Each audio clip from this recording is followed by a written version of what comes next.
I'm going to introduce our speakers. We have Mr. Dave Cust, who is our lower school technology coordinator and fourth grade teacher. We have Miss Karen Pape, who is also fourth grade teacher. And we have Miss Emily Jones, who is our lower school media center teacher and head of the library department here at Breck. So I will give it to them and they can take it away and teach us all about this.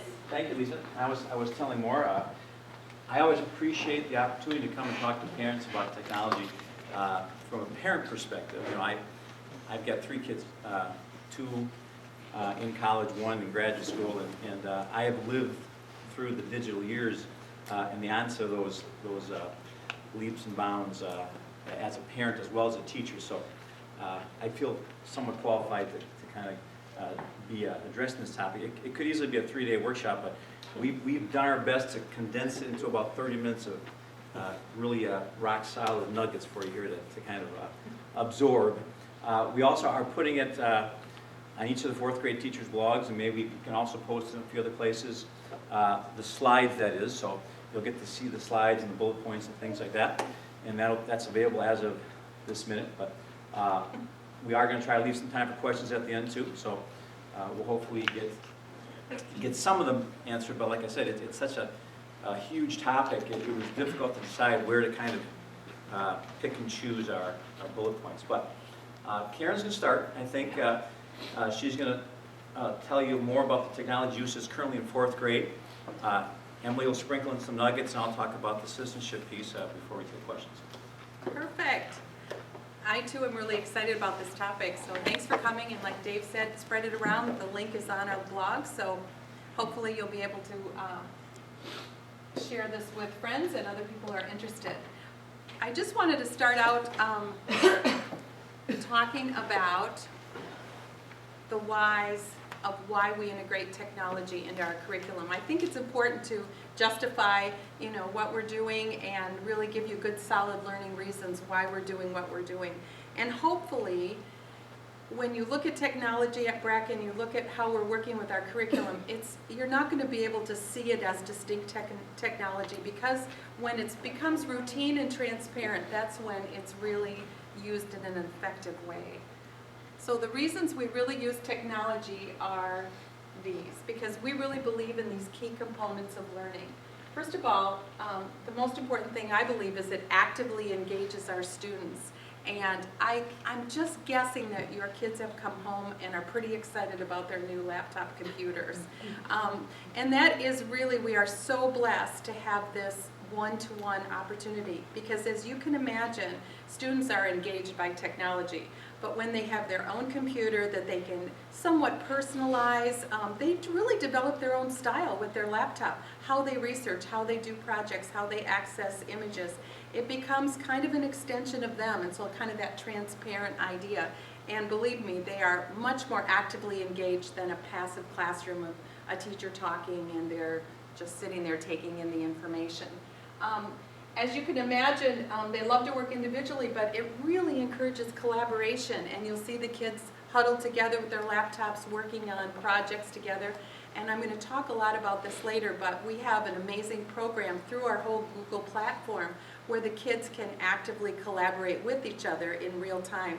And in fact, Dave, you were going to talk about that, but as Dave and I were, and Emily were planning this presentation, we planned it together even though we weren't even in the same room. So we collaborated on this project just like the students can do, and we could see when we were working on each other's slides, we could chat with each other, we could make edits and comments. It's just amazing how you can do that. Frequent interaction and feedback. If you think of the old teacher delivery of feedback, to students through their paperwork or raising their hand, there are so many tools now with technology that provide instant feedback to children, whether they're right in front of you or at home. And I'm going to show you a lot of examples of how we do feedback and communication with students. Of course, we have a connection to real world, that's a tongue twister, experts. So many of our programs allow us to go out into the world. We can go on a virtual field trip to a national park and ask questions of a ranger there, or we can access Journey North and find out about real-time migration around the world. So it really opens up a world for the kids. And this is an important point that we talk a lot about at our meetings and when we're being thoughtful about technology, is we really want to get students to be creators and not just consumers of information. Because it's so easy just to go on the computer and just take out what other people have said. But what our goal is to get kids to take in the information, synthesize it, and then create their own interpretation or their own project that explains what they get out of the research they're doing. So we're just not going on and sucking information out. So that's a big goal that we have. It certainly has changed the way teachers teach. It's changed the way all of us have delivered curriculum and also get excited about learning. It personalizes learning between the teacher and the student. As you know, and we'll talk about that a little bit, your students now have a BREC email account. We'll talk about later about the boundaries with that, but they can email their teacher, they can email each other in the class, and they can email any of their other teachers, their Chinese teacher, their music teacher, their art teacher. And so it really personalizes their learning. It encourages collaboration between each other and between the teachers. And also, like I mentioned with the collaboration, between the teachers, whether we're together in a classroom or we're working on something. And also it has opened up for teachers the whole world of collaboration with other teachers who are interested in the same subject you're doing. Hopefully we're preparing students for the future. It's a really different world, as you can imagine, with technology. And teachers can find really current learning resources by all the technology that's provided to us. This is a favorite quote of ours from John Dewey. If we teach today as we taught yesterday, then we rob our children for tomorrow. The whys are important, and also how do we do that? If we really believe these things, what do we do at BREC? And so I want to talk about 3 projects that really, I think, illustrate how we integrate technology into the curriculum. The first thing I'm going to talk about is the travel diary blog. Now, you probably remember hearing about that at back to school night. And the germ of that idea actually came, think back when you were in school. Do you remember the idea of Flat Stanley? Remember you would fold that little guy up in an envelope and we would send him on his travels and get some feedback from that. Well, it's a great idea, but I started thinking about that last year and thought, why not add a technology piece to that? Let's step into the next area. So we created a travel diary blog for the travel diary. So the kids made their own diaries and sent them out across the country, and then each classroom developed their own travel diary blog.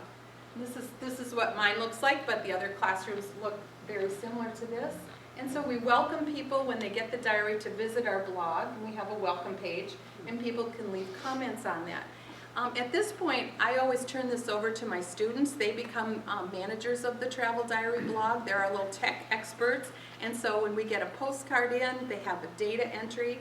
And I don't know if you saw this at back to school night, but when your diary arrives at someone's house, they're asked to fill out this Google form, which generates a spreadsheet. And so I'm not going to show you the spreadsheet, but what happens is the spreadsheet is accessed by the students. They can see who got the diary, where is it, what date did it arrive, and what student.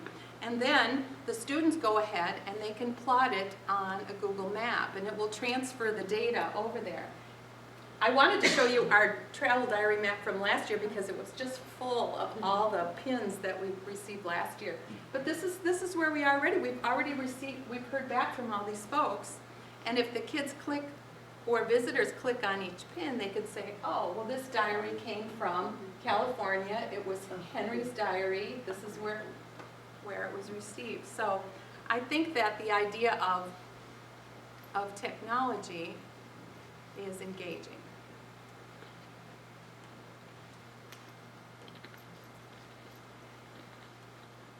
Another project that really goes full bore into all those good learning aspects. Teacher-student collaboration, teacher-student feedback, student ownership.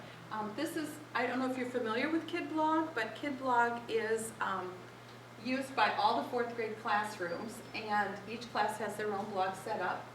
And this shows you just kind of a landing page of all the different topics that a teacher might put out. You can send out videos, you can send out studies, you can send out, have the kids post experiments they did in science, their region study. I'll just show you an example here. This was a post that I put up, and any teacher can do that for any subject area. And so kids can access this from home or at school, and so this would be an assignment that I posted on KidBlog. So this was about Martin Luther King, and I can lay out, please start out with a good topic sentence, write at least 200 words. You can kind of lay the parameters for your assignment. The kids can comment on this if they want. Like a student said, I have a question. Does the paper timeline that some people made count? You know, he's asking me a question. I can answer back on that. And then if you go visit their blog, each child has their own blog, which they personalize.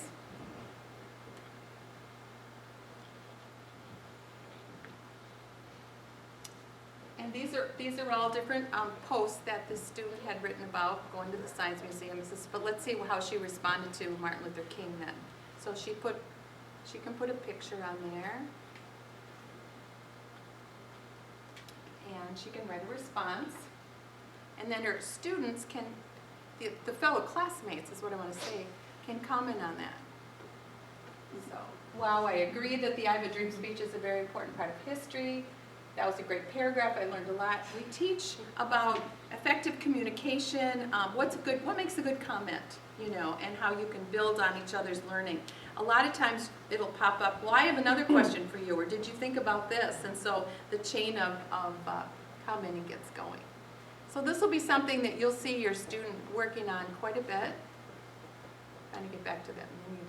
Can I just interject about Please. KidBlog? Because I think it's interesting and important to know that KidBlog was developed by a classroom teacher, I believe, and it was Exactly. local, right? Right, Eden So, Prairie. yeah, Mhm. so somebody saw a need for, you know, a blogging interface that was appropriate for young children. And so it's, you know, it has good parameters around it, and it's just for within the classroom. Right. And it's a really neat tool.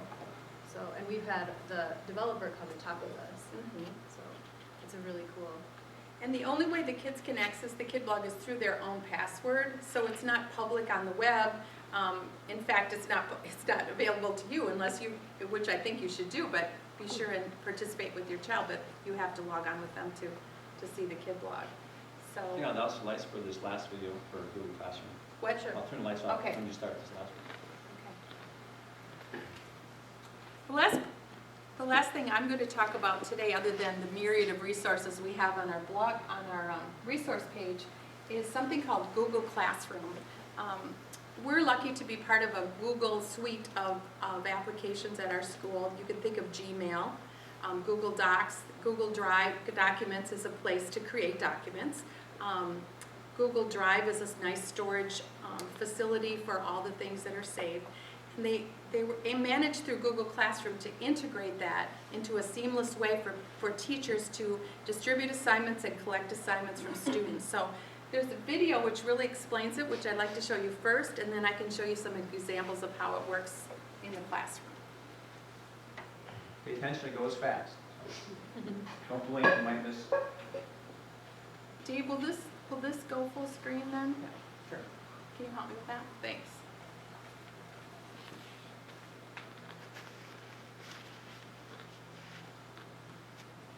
Oops. You want to go full screen?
know that was fast, it'll still be on the blog, but basically you get the idea of a teacher creating her class, entering that and shooting out assignments or announcements, and then the students submitting documents to the teacher through Google Docs. They save it on Google Docs. I'll show you an example. And then the teacher can give feedback to the students, write on their papers, send it back to them for editing, leave comments, set due dates, all kinds of things. So let me show you here.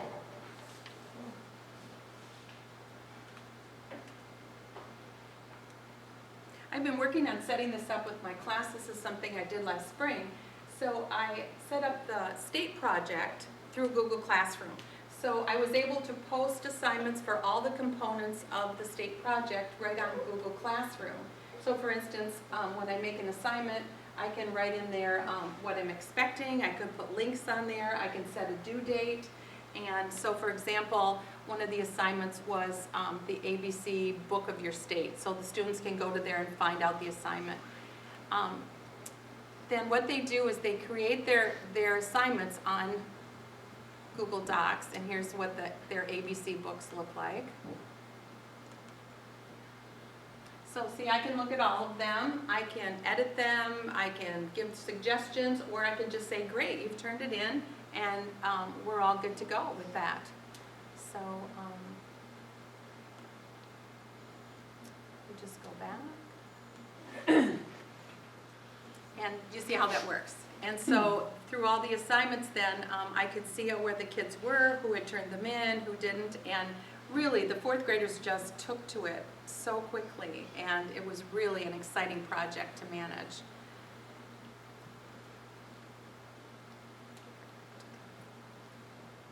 There we go.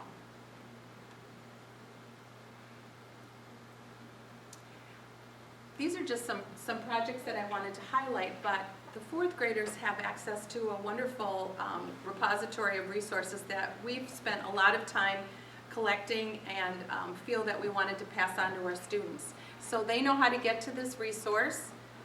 This is where we've archived all the resources that we think that are important for kids to access online, and it's all organized by subject matter. So if we're working on a science study, any kind of math, there's links to IXL practice, there's links to all the different parts of math. If we're doing a study like the Lewis and Clark expedition, here's some sources that we think are important. So this particular link becomes really something that will lend well into what you're going to talk about with resources, right? Mm-hmm. Yeah. And we'll talk about kind of home use later too, I think, but they'll be accessing this at home for certain practice assignments. Right. So we want to talk about that as far as homework and what's a good idea to access at home, right?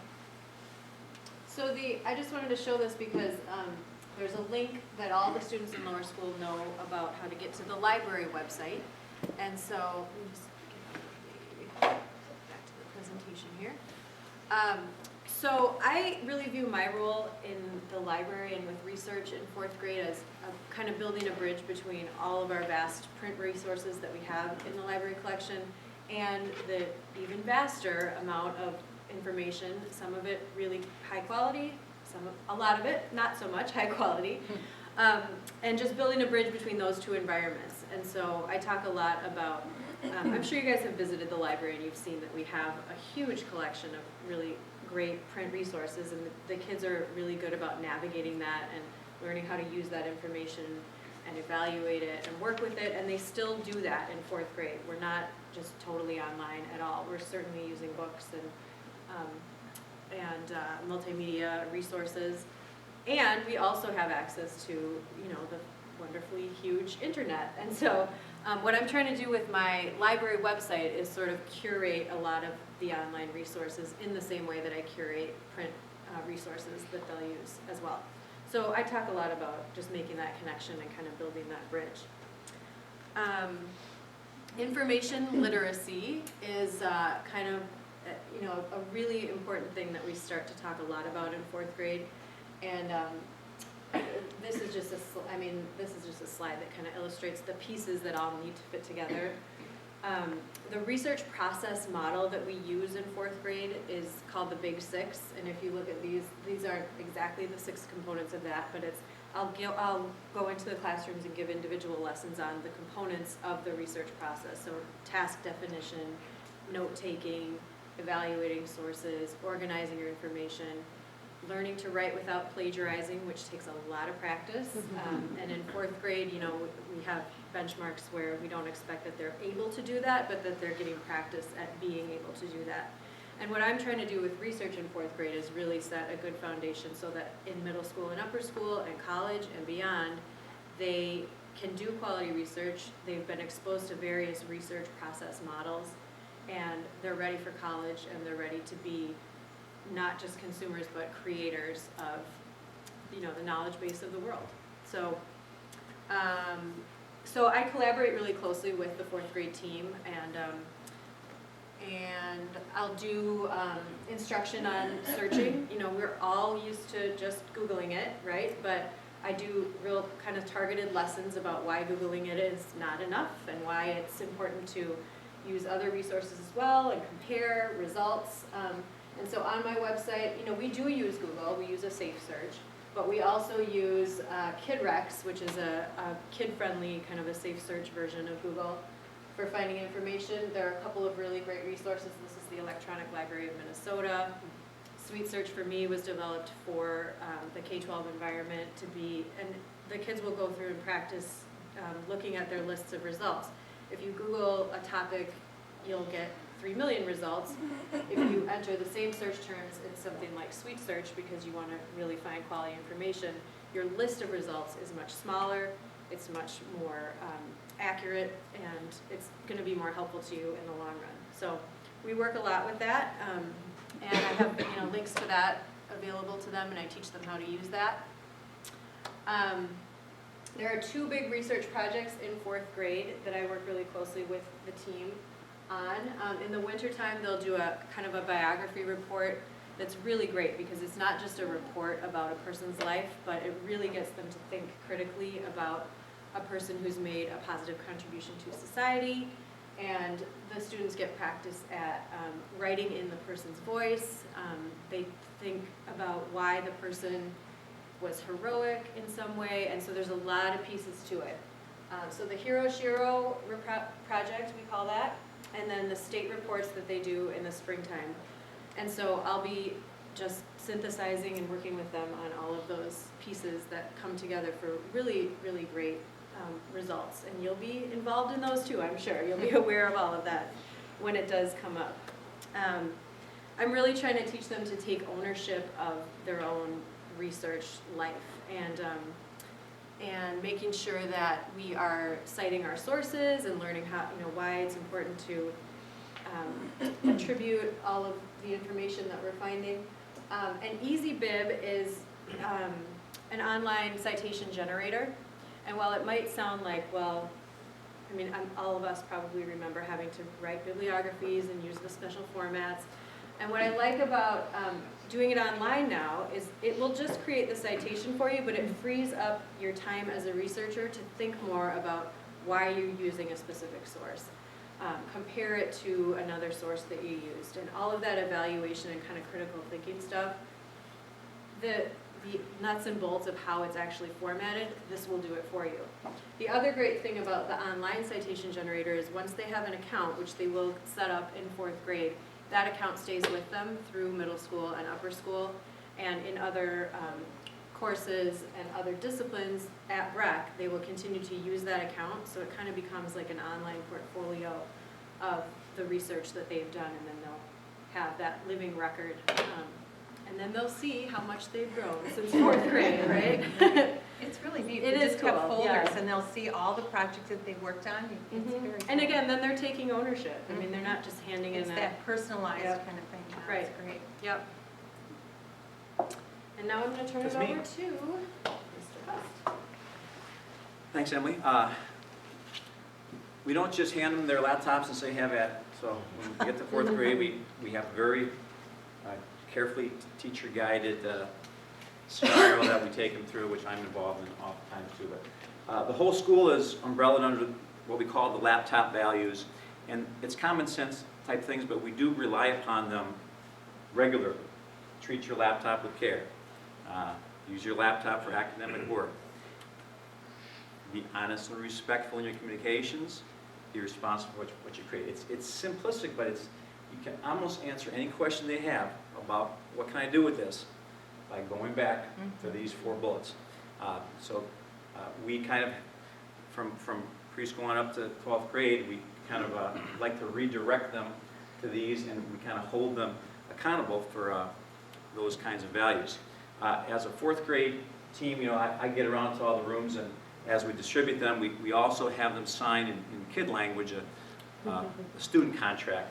So they swear they're going to understand this is a privilege, and they follow the acceptable use policies that we have in place. And we actually read it out loud, and they sign off on this in paper format, so that we know we have a clear understanding of what that means to have this privileged device in hand. Then, of course, they start using them, and mistakes are going to happen. So as parents, I just want you probably have dealt with technology issues in one way or another, but the philosophy I think that we try to subscribe to is that we like to be that person to help them through these mistakes, as it were. This just says no matter how many rules you have, authentic practice really gets them to understand how to correct a mistake.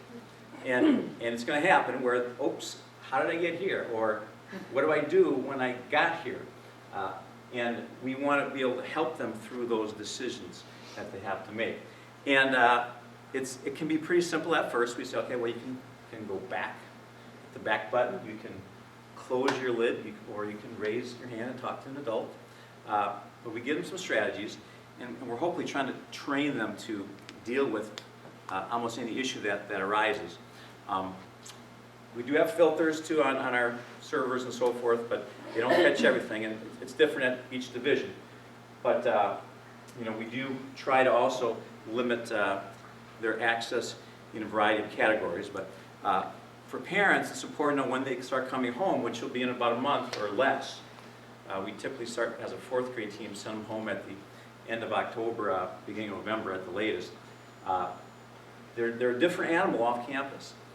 So not only we're not there to guide them and assist them, but they're not filtered unless you have some type of system at home that your router sends them through. So that's where it's inherent upon you guys to kind of say, well, how are we going to monitor it? And that's what I'm going to try to get into next is, even though we try to make their brain the best filter that should function under any circumstances, under any location, we're trying to train them that best filters between the ears. We do offer some tips for parents, especially when it comes to screen time in general, and how to kind of work through these various balancing acts you have to do as a parent when you have all these devices that you're going through. So let's talk about screen time. What is screen time? That's probably open to discussion. Is it Skyping with grandma? You going to count that? Is it video gaming? Is it playing Wii tennis? Is it texting? Is it iPad educational apps? Is it research homework for their state report? So I think there's there's so much screen opportunities. Instead of just, we used to plop down in front of the TV and watch cartoons. That was maybe our screen time, but now there's so many other variations of that. As a parent, it's kind of tricky to decide where you want to go with your limitations. And there are some limitations. I think that's the main thing I think we try to remind parents is that even all the experts out there agree there should be limits. As a parent, you get to decide those limits. And I've been looking at the research lately. There was just something on CNN yesterday that I'll pull up for you in a bit. That was kind of interesting. They say like 2/3 of kids have no restrictions on their devices at home. That seemed outrageous, but it sounds like there's that scenario out there. But the other two things, if I could leave with just kind of two important things, limit the screen time, but try to make it as interactive as you can. Just like if you don't say, here, go play with this toy, it's way more valuable to kind of sit down with them and engage them in that process. Depending on their age, of course, it's going to vary on what you can do, but they say the more interactive you can make that experience, the better the development and so on that occurs with the brain, and rather than just having they call it your static versus your active screen times.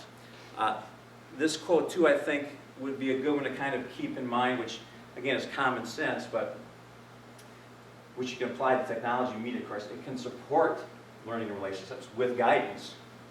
They can be harnessed for learning and development. Without guidance, it can be inappropriate and interfere with their actual learning and development. So I think that's should be taken with an open mind that you kind of are in charge of that development. I'm not a pediatrician, but the latest, again, these are being actually tweaked year to year, but the American Academy of Pediatrics has now decided they're going to change their recommendations.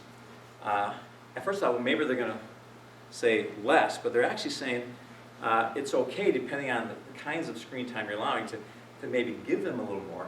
They're still saying under the age 2, probably nothing would be the best. Read to them, and they say, again, continue to read to them all through their infant years, way better than any kind of screen or device. After they get to age 2, though, they're finding, okay, if we look at this with some 21st century lenses, there might be an adjustment to be made. I'm going to show you this 2-minute video which kind of gets at that. I think this just aired yesterday, if I'm not mistaken. So, and I've got this article resource for you online here, but here it is.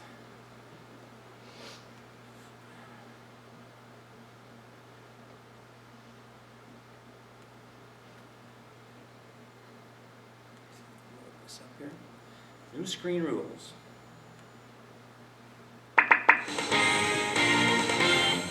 Okay, a major pediatricians group is recommending 2 hours tops for kids. 2 hours screen time, that is TV, laptop, cell phone, 2 hours tops per day.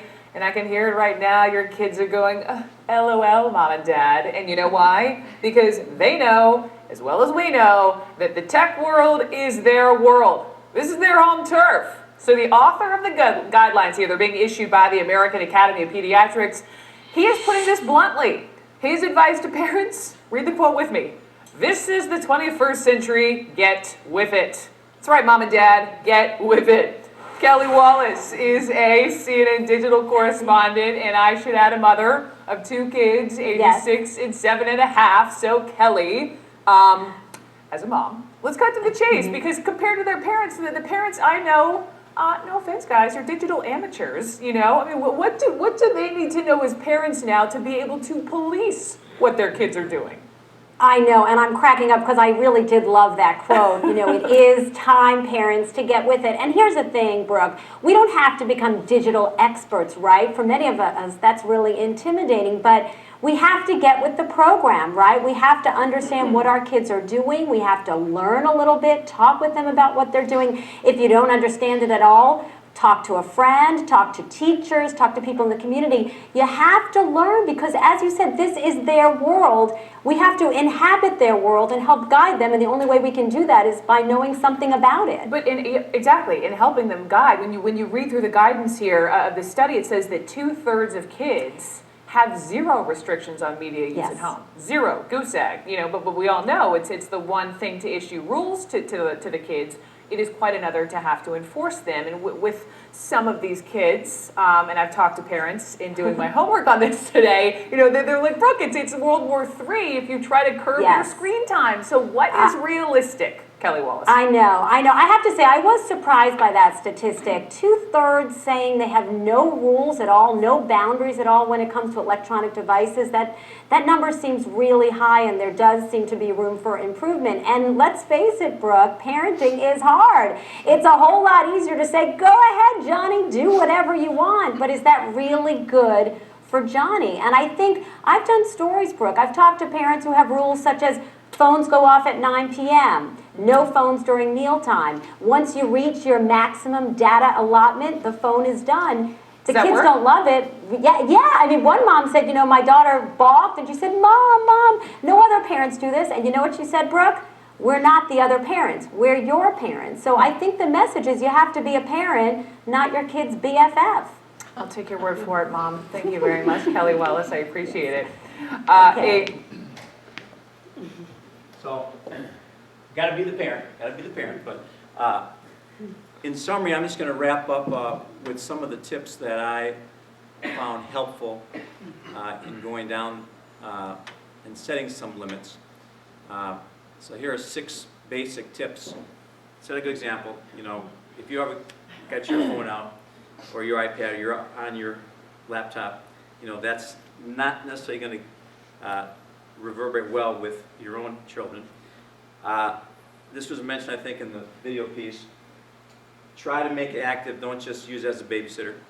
Although at times you maybe have to take a shower, so you got to, if you got younger kids. But 4th graders, they've got some options here. But short doses are good. And always try to have a discussion about what they're doing. Hey, what'd you do? What activity or game did you play? And always, I think this goes without saying, but you can just say no screen time. Let's go outside. It still is worth trying to encourage imaginative physical games and activity at the risk of being getting the pushback. And I think this is always a common one too, especially with laptops and 4th graders. You want to be able to monitor it, so common space where they can't be looking at it all night. And then consider going screen-free. There is a screen-free day coming up too, I think.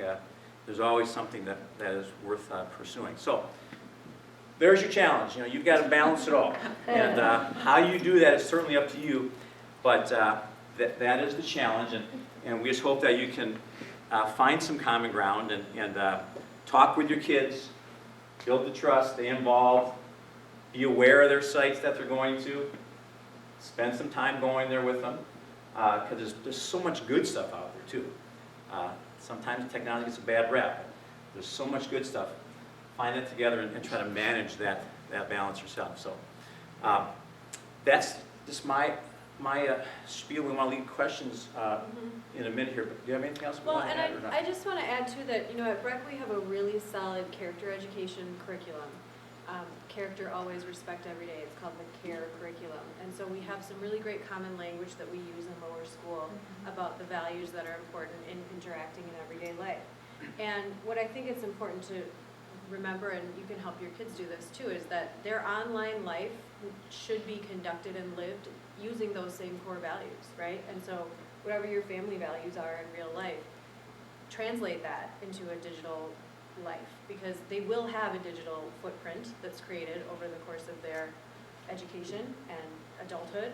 And just make that connection between the way we live and conduct ourselves and communicate and are positive members of society. That's the same kind of way we want to live online. So I think that's a helpful way to think about it too. If we have time, I just have a 2-minute video. This is from an organization called Common Sense Media, and there's a link to that in the presentation. But I recommend that you all go and look at that if you're not familiar with Common Sense yet. It's a really, really, really great kind of clearinghouse of information for parents, for educators, and for kids about living an online life, really. And it has reviews of video games, it has reviews of television shows, it has reviews of apps, it has, it's a really, really great place to go if you have questions about, you heard your kid talking about playing a certain game at a friend's house and you want to know more about it. Go to Common Sense Media and look it up and you'll find information there. I have a login to Common Sense Media, and so I've signed up for their email newsletters, and I always find really, really, really great information there. They have a blog. So this is a video that just talks about digital life, and hopefully it'll get you thinking about the way you live your own digital life, and then really the kinds of positive things that can come about when kids are living a positive digital life as well. And then we'll just have some time for questions.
So that might be something you're gonna watch with your kids and talk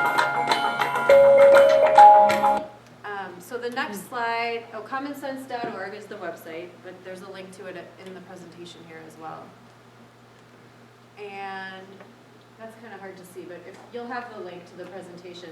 The Center on Media and Child Health is also a great place to go if you're looking for current research on brain science and technology usage. It's a group at the Boston Children's Hospital, I believe. And then NetSmarts is a cool website where you can find little interactive things you could do with your child about being smart and safe online. And then there's the link to Common Sense as well. And then I think we just have some other links, so when, you know, Those your are some own of the time. articles and Yep. things that we utilized in creating this Wanna go back presentation and- as well. But there's a lot more buried in some of the print that you can filter out at your own discretion. But we want to get to your questions at this time, so please Or just sing out. open it up for discussion, I mean, ask each other things, ask us. You may have a burning question they want to get to though. Or feedback, I mean, is there anything we didn't cover that you're wondering about? Yeah.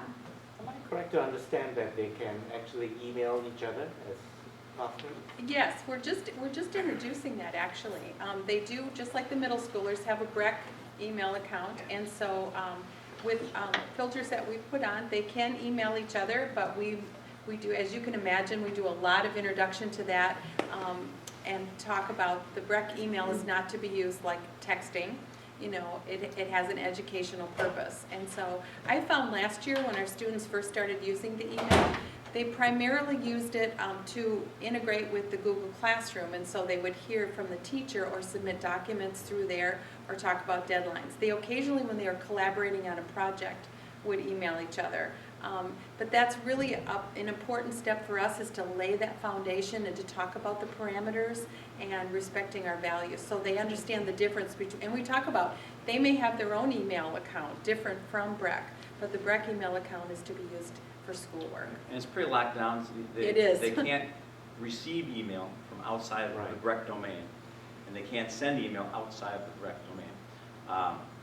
Now, if they go to their Yahoo account or whatever you have as a family account, that's where they can do that. But these are dedicated. Right. They were enabled primarily for our curricular applications, so that it really integrated well with some of the projects we were doing, because a lot of the stuff we couldn't get at really without having these accounts available and having that access. And I raised that because we're trying to create this respectful social community Right. amongst our children, and email lacks the nonverbals, the reading cues, and I was just curious about how we try to generate respectful communication. Yeah, I mean, I think we're pretty explicit with that. We try to, Yep. we try to teach, how do you email a teacher? What kinds of language should Right. you be using? How should it look? Is it a formal thing? But, Right. all of the, we- grammar I conventions think that's and really spelling good are that, still important. yeah, that you're worrying about that. We talk about, and it's interesting because I've emailed with some of my students from last year, talking about some things that I was wondering about for them, and it made me feel proud that they would say, use my name, use a respectful greeting, Have a subject on your subject line. Yeah. Have an opening, have a A close. subject line, an opening, a closing, and what I found useful too is for a teacher, say your student is sick that day, they could email me, what's the homework? Or I heard we did this in class, can you tell me about that? And we can quickly communicate back and forth in that way in a respectful manner, so. Is cyberbullying explicitly addressed somewhere? Well, bullying is addressed, and I think as relates to any aspect of school, yeah, certainly the digital bullying and cyberbullying is a topic, yeah. And even when we do our kid blogging introduction, when you make a comment, we talk about how you carefully have to say, be careful what you say, because that might be interpreted differently for someone. If you don't want to put somebody down, you don't want to criticize somebody's writing piece or whatever the topic might be.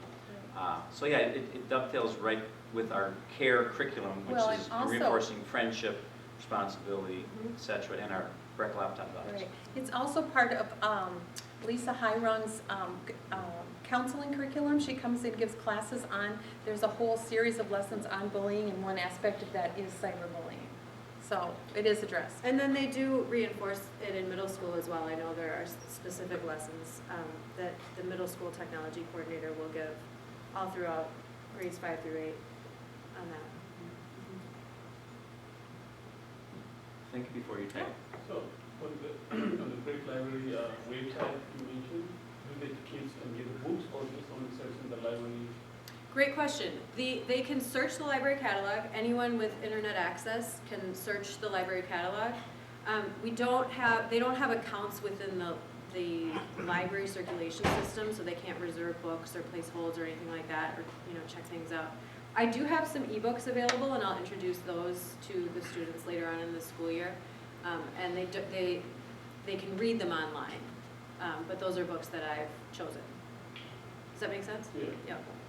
But it is good to, thank you for reminding me that, yes, you can search our library catalog from anywhere.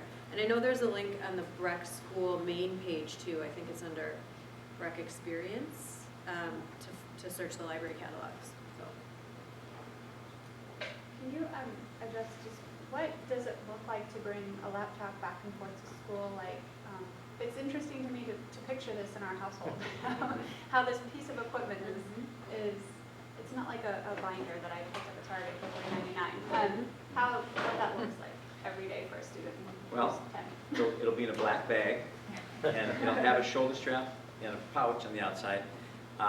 What we do the first, that's one of the reasons why we don't send them home right away. We want them to get accustomed to not only using them, but storing them. So, and we talk about the horizontal slide versus the vertical drop as they put these things in and zipper them up.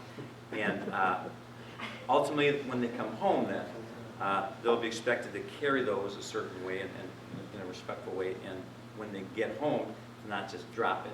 But so we talk about all that, and where is it going to be charged, and the charger will stay home. So then the next day, after it's charged, they have to bag it and then bring it back, shoulder it and return it to the classroom.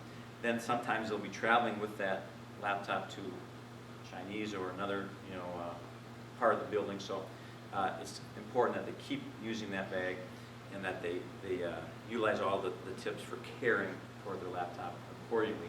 But that's a good point to actually practice it, just how to hold it, how to carry it. We give them some options, how to carry that carefully so it doesn't get whacked against the pole or whatever. But we, by design, have chosen what we consider very carefully constructed bags and so on and so forth, so that we can. Often kids will ask if they can put their laptops in their backpacks because they have a padded sleeve. Lots of us have those, but we say no. we'd like you to use the Breck laptop for a number of reasons. You've seen backpacks that get thrown different places, and so I get what they're saying, but we usually say no to that. And the other thing that I wanted to say is, you probably know this already, but once the charger cord comes home, it stays at home. It doesn't go back and forth to school. We assume, putting that responsibility on the kids, that they will have their laptops, bring it to school fully charged. That charge will serve them well all day long, especially with these brand new machines. And so it's their responsibility to bring it fully charged, but the cord doesn't travel back and forth.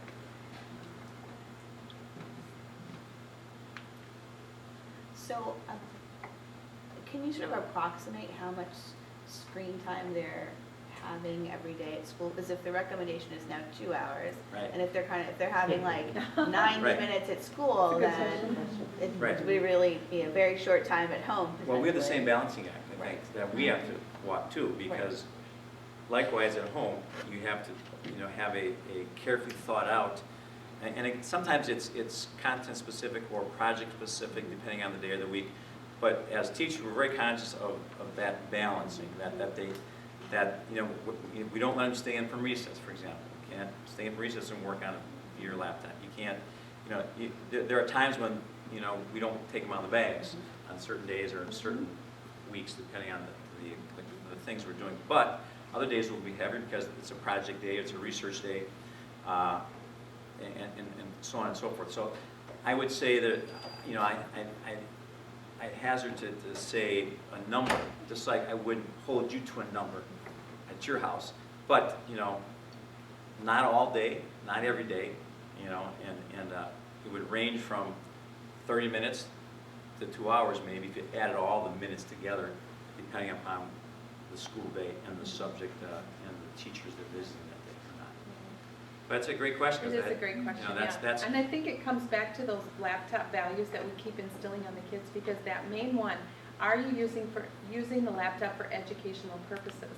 So, we'll come back to that all the time with the kids. If they're just opening up their laptop, say that I'm done with my math, and just whoop open the laptop. No, that's not a free time choice just to be, what is the educational purpose behind it, and is it teacher directed? So it's not just a free-for-all, with filling in dead time, And the same with indoor recess. When they stay with indoor recess, we don't just have everybody sitting there staring at a screen.